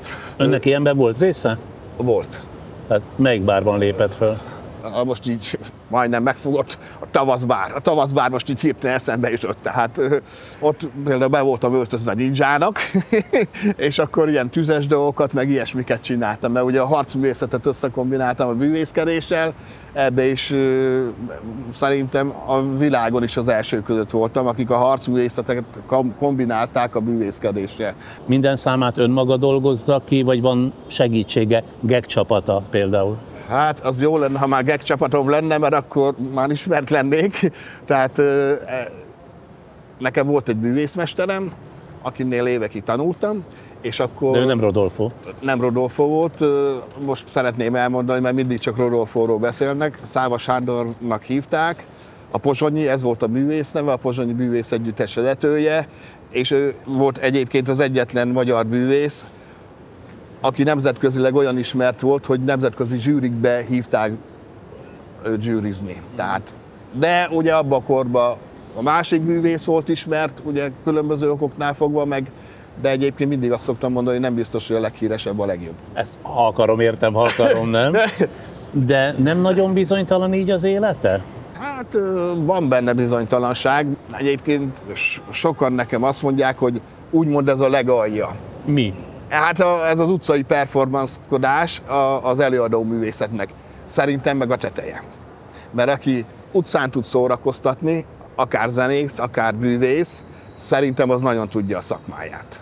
Tehát amikor be kell vonzani az embereket, és megállnak, és szerintem sokkal jobb, meg szuperebb dolog, hogyha valaki megáll, és azt mondja, hogy uram, itt van 1000 forint, mert elismerem, hogy hú, de jó forgatta. Vagy pedig nekem kilincselni kell valahova, oda menni egy művelődési házba, vagy valahova, és akkor hát jó napot kívánok, bűvészkedek, csinálnék egy műsort. Szerintem az utcai sokkal tisztább munka. Az inkább megméri az ember, tehát amit produkál, arra rögtön ott a reakció, és ha jó, akkor ott állnak, ha meg nem, tovább mennek. És hogy Barcelonában figyeltem, egyébként szerintem naponta 200-300 eurót megkeresik ezek a street performance-ok. Egy kicsit ez is a terveik között van, elmenni valahol külföldre, és ott ilyen performance-ot csinálni? Igen. Mert ott több lenne a fizetség. Vagy pedig itthon valami karriert csinálni, valami jó tehetségkutatóba elindulni. Hát vannak mindenféle tehetségkutatók, hát most lehet, hogy meggondolom, hogy elindulok. Láttuk már az amerikai Got Talentben is, hogy 80 éves futott be. Családja van? Van egy kislányom, most ez 18 éves, június 20-án, amúgy elváltam. Hát. És akkor egyedül él? Igen. A lánya mivel foglalkozik? Hát ő még tanuló. Követi az édesapját a lánya? Nem. Már hogyha megyünk együtt az utcán, és elkezdem ezt a kalapozást csinálni, akkor mondta, hogy apa, hagyd abba. De majd most, ha majd ezt látja, akkor majd remélem, hogy más lesz a véleménye. Egyébként csak mondom, hogy mióta ezt csinálom, ezt a kalappal, azóta folyamatosan kommunikálok emberekkel, folyamatosan mosolyognak, oda jönnek hozzám. A múltkor oda jött hozzám egy idős házaspár, és mondták, hogy Dél-Afrikában vannak, és itt vannak 2 hete, és én vagyok az első ember, aki mosolygott. Tehát... De csak annyi, hogy a kalapját megpörgeti, és ennyi elég hozzá? De ezt folyamatosan csinálom, mint egy perpetuum mobile. Tehát ez úgy megyek az utcán, hogy ez folyamatosan pörög a kezembe. Miközben a járdán halad? Igen. Végezetül ebből a kalapszámból, amit az utcán szokott alkalmazni, mutasson egy sort, jó? Jó. Itt ülő helyzetben is tudhatja csinálni, hát vagy jobb kicsit, hogyha lehet, akkor felállnék, mert így jobban tudok mozogni. Ez olyan, mint Butch Cassidy a filmben, hogy amikor statikusan kellett lőni a célpontra, akkor nem tudta csinálni, és csak ennyit kérdezett, hogy mozoghatok, és akkor utána szétlőtt mindent, tehát...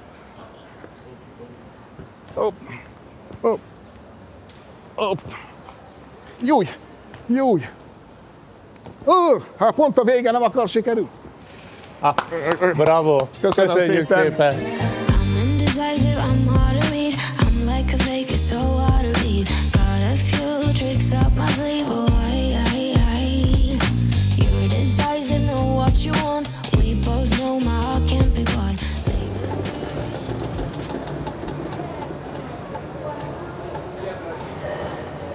Barátság, ez jött ki. Foglalj itt helyet a kanapénkon.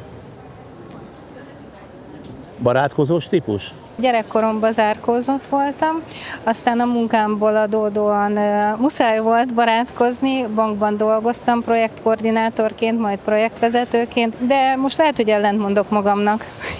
Mert például, hogyha végig gondolok, hogy a közértekbe, meg a lottózókba tulajdonképpen mindenkivel nagyon jól el tudok beszélgetni, de, hogy mondjam, tehát beszélgetés szinten tudok barátkozni, de úgy közel nem igazán engedek embereket. Ennek kereste az okát önmagában, hogy vajon mi lehet?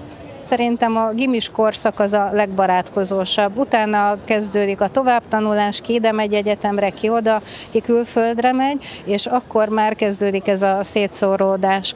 És ugyanez van a munkahelyekkel is. Szerintem még egy darabig az ember tartja a kapcsolatot, de utána már egy idő után már nem nagyon tud azokról a sztorikról beszélni, tehát ezek így elmaradnak. Ma, ha összeszámolja, hány barátja van?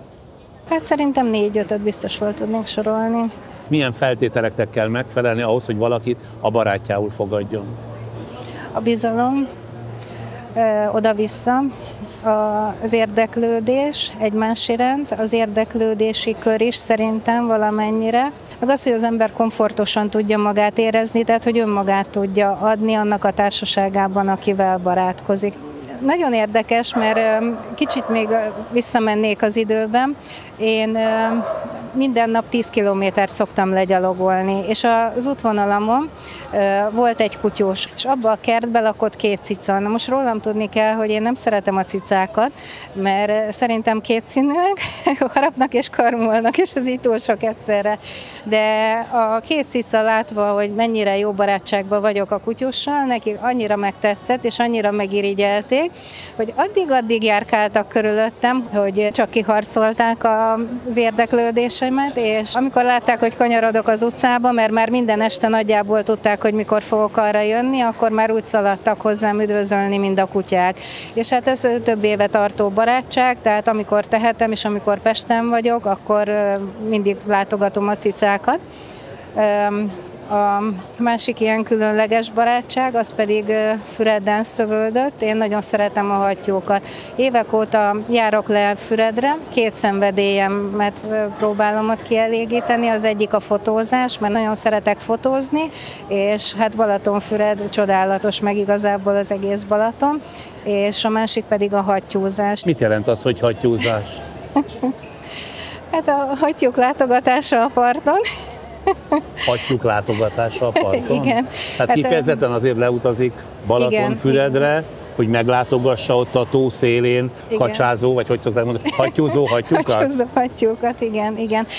Balatonfüreden korábban nagyon sok hattyú volt, tehát akár 20-30 is volt így nyaranta, és hát ugye a látványuk az gyönyörű. Nagyon sokan, akár a Szív szanatóriumból, akár az ott nyaraló turisták előszeretettel etetik őket, ami ugye nem jó, de viszont odaszoktak ahhoz a partszakaszhoz, és hát hogyha az ember rendszeresen jár ki, akkor rájön, hogy mennyire intelligens állatok, hogy megjegyzik az embert, felismerik, mindegyiknek más természete van, mindegyik más karakter, észreveszi a köztük lévő hierarchiát, tehát a köztük lévő szokásokat, interakciókat. Korábban ugye elsősorban a fotózás miatt jártam le, és azért próbáltam közéjük merészkedni, hogy jó fotókat tudjak csinálni. De ahhoz ugye valami étellel oda kellett csalogatni őket, és akkor láttam, hogy ők egymáshoz hogy viszonyulnak, az emberhez hogy viszonyulnak. Én valamikor azt olvastam, lehet, hogy az emlékeim kicsit porosak, hogy a hattyú az meglehetősen vehemens állat, nem? A hattyúk, a vadak is, meg nem is, attól függ, hogy szocializálódtak. A másik, hogy mikor találkozunk velük. Tehát, hogyha költési időszak van, akkor a gunárok nagyon védik azt a partszakaszt, ahol ugye a tojó található, és ilyenkor hát elsősorban az idegen hattyúkat kergetik el. Az ember, hogyha esetleg a fészekhez közel kerül, tehát közel úszik, vagy ott akar horgászni, akkor természetesen ott is előfordulhat ilyen. Vannak olyan egyedek, akik rosszul szocializálódtak, és ahhozok szinte mindenkire fújnak, mindenkit meg akarnak támadni. Ön például bármelyikhez is közelebb tudott kerülni? Abszolút, igen. Körülbelül 10 éve lettem figyelmes úgy az egyik hattyúra, hogy mindig kézből próbál tenni. Tehát amíg a többieknek elég volt bedobni egy kis falatot, ő mindig odaúszott az ember lábához, és mindig mutatta a csőrével, hogy ő a szájába szeretne kérni egy kis finomságot, és hogyha az már beleesett a vízbe, akkor az neki már nem kellett.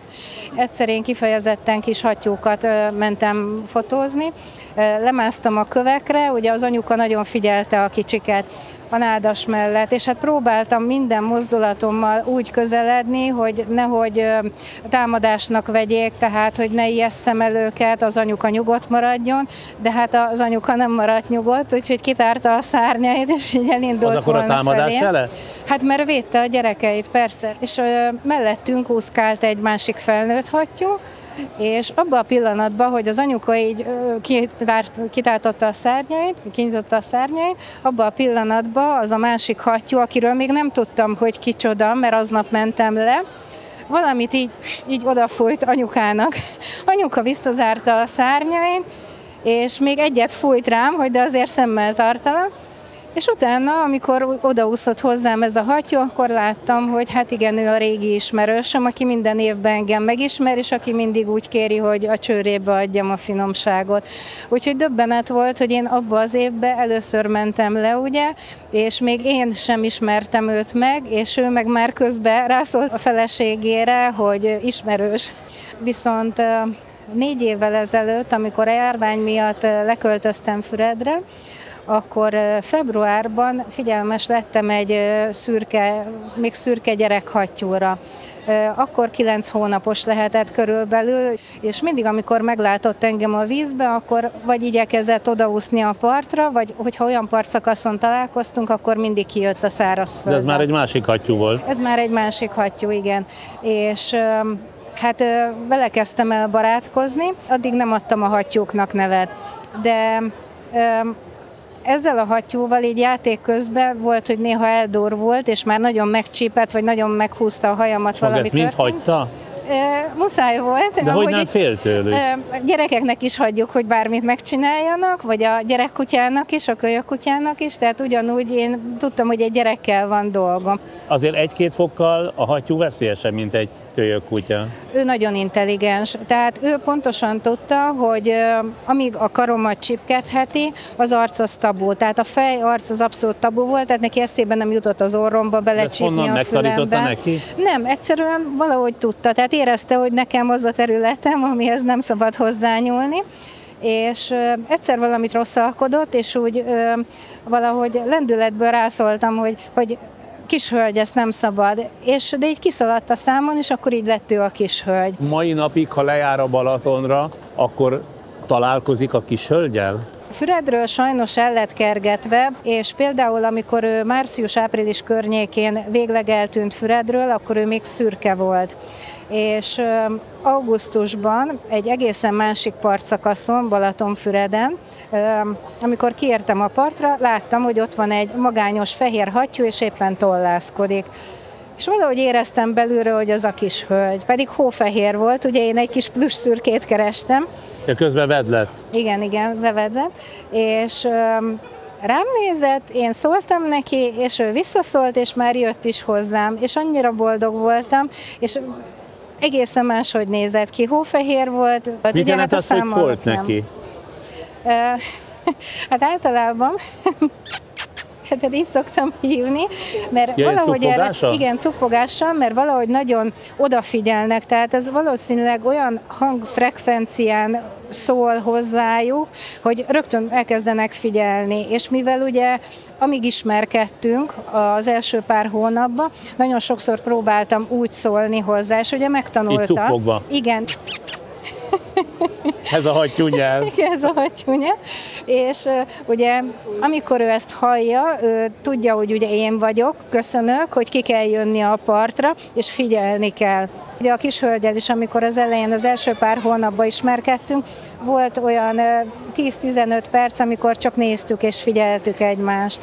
És nagyon érdekes volt, például én általában a kishölgyhez mindig legugoltam, és ugye mindig szemmagasságban voltunk.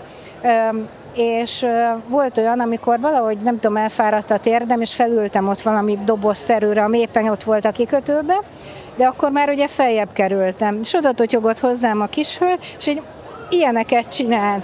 És mondom, hát mit csinál? És rájöttem, hogy menjek le hozzá, mert hogy magasan vagyok, és guggoljak oda-vissza.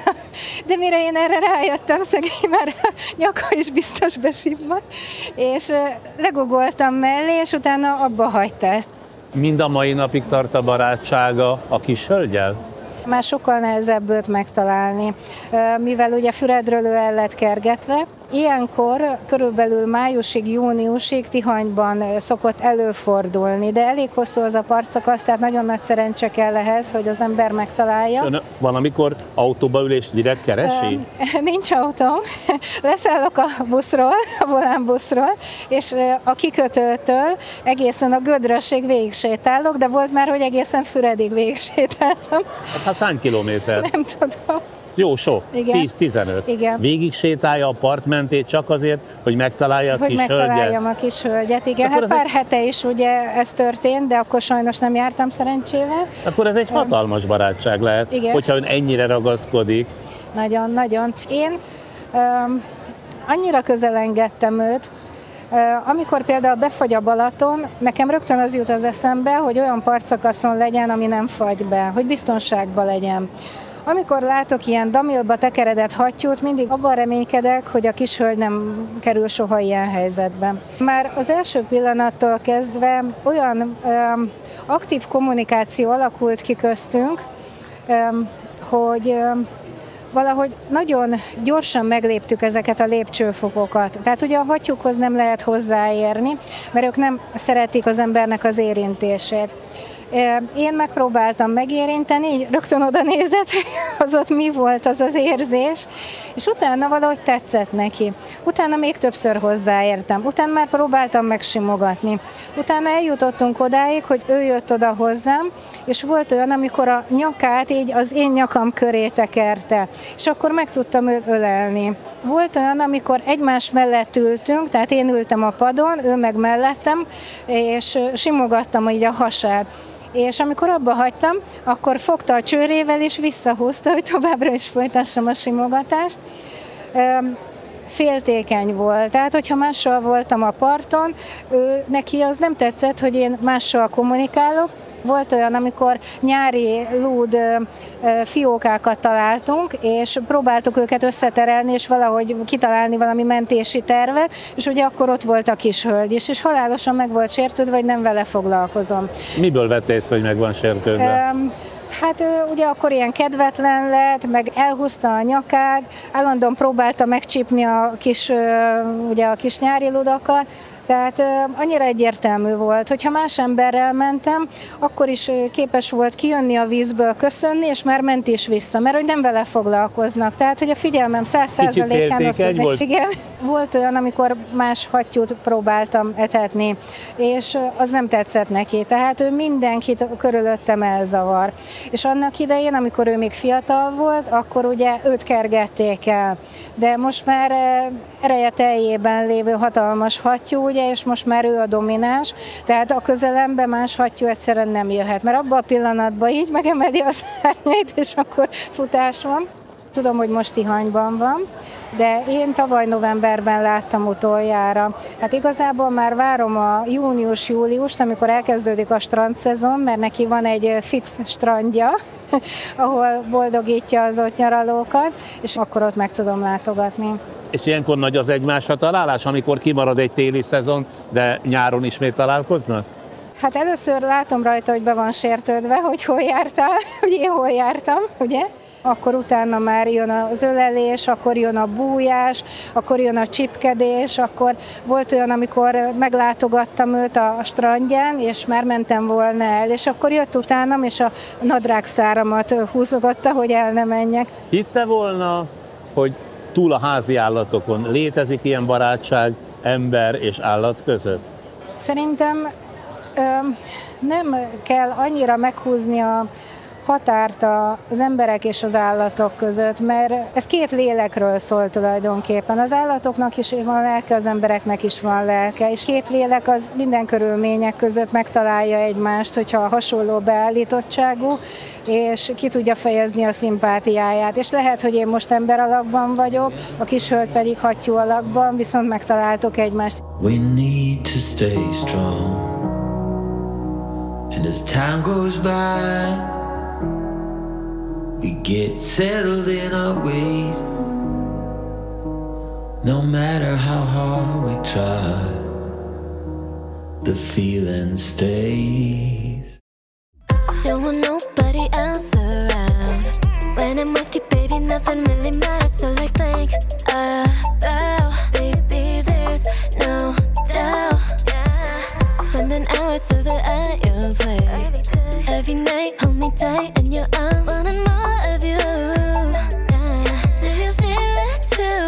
보고 싶어, wanna take a night. Honestly, I'm wanting something safer. 말해줄래, tell me what I want. Can't keep going on like this. 오늘 정해, leave 우리 사이엔 gamble. 시간 낭비하기 싫어. Please don't. I'm missing my time on you. 이제 정해, leave 그만할래. Gamble. 너를 잃긴 싫어. Please don't.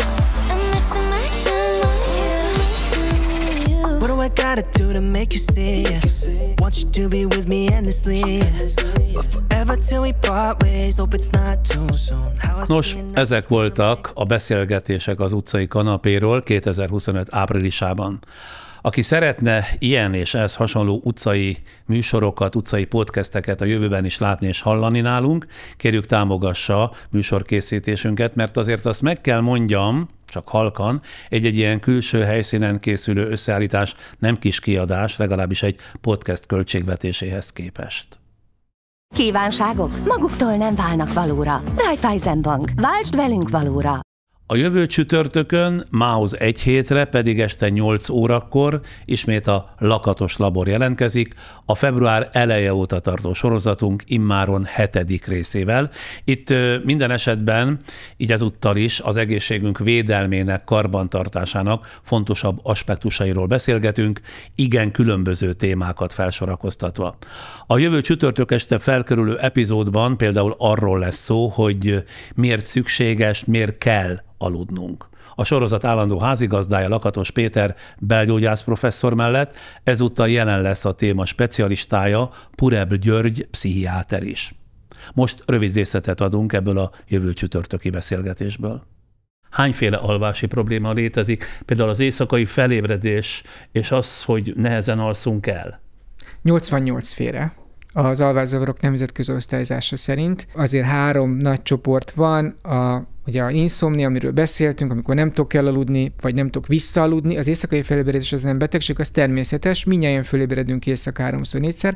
A legtöbb felébredésre nem emlékszünk, de ha épp zuhog az eső kint, vagy vihar van, vagy ki kell mennünk vécére, akkor emlékezni fogunk, vagy a párunk horkol.